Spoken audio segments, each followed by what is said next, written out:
Kür qırağında yetişdirilən Ağstafanın narıncı sarı əriyi adı və özünə məxsus dadı ilə Azərbaycanın ən məşhur meyvələrindən biridir.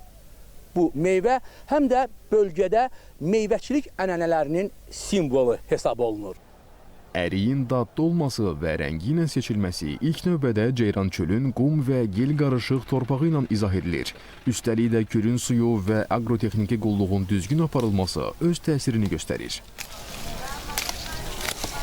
Oktyabr-noyabr aylarında agrotexniki qaydalara riayət edirik. Torpağı havalanması üçün torpaqda frezləmə işləri davam edir. Ondan sonra budama işləri davam edir. Burada yetişdirilən ərik növləri məhsuldarlığı ilə də fərqlənir. Hər ağacdan 35-40 kiloqram meyvə yığılır. Həm dadı, həm rəngi, həm də ölçüsünə görə seçilən əriyə bazarda da tələbat yüksəkdir. Elə buna görə də ərik bağları hər il calaq üsulu ilə genişləndirilir. Türklərin calaqaltıları Avropadan Türkiyəyə gətirilir. Türkiyədə yeni ərik sortları və digər meyvələri yetişdiririk və gətiririk, Azərbaycanda əkirik. Ərazi Kür çayının sahilində yerləşdiyindən bağın suvarılmasında çətinlik yaşanmır.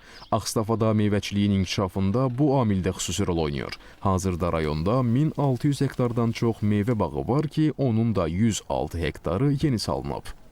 Həmin meyvə bağlarında suvarma üsulu əsasən müasir damcılı suvarma üsullarından geniş tətbiq olunur.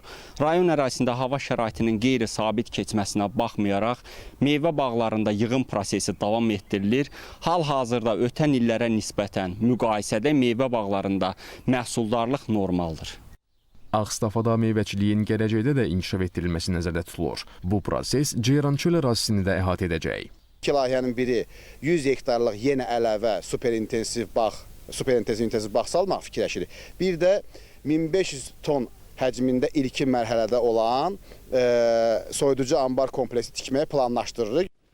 Ceyrançöldə 2017-ci ildə salınan və hazırda 162 hektar ərazisi olan bağda 11 növdə meyvə ağacları var. Yetişmə ardıcıllığına uyğun olaraq meyvə yığımı payızın axırlarına qədər davam edir. Əsas hədəf bağın sahəsini 300 hektara çatdırmaqdır. Alməmməd Nəbiyev, Elmar Qasımov, Rauf Məmmədov, AzTV xəbər.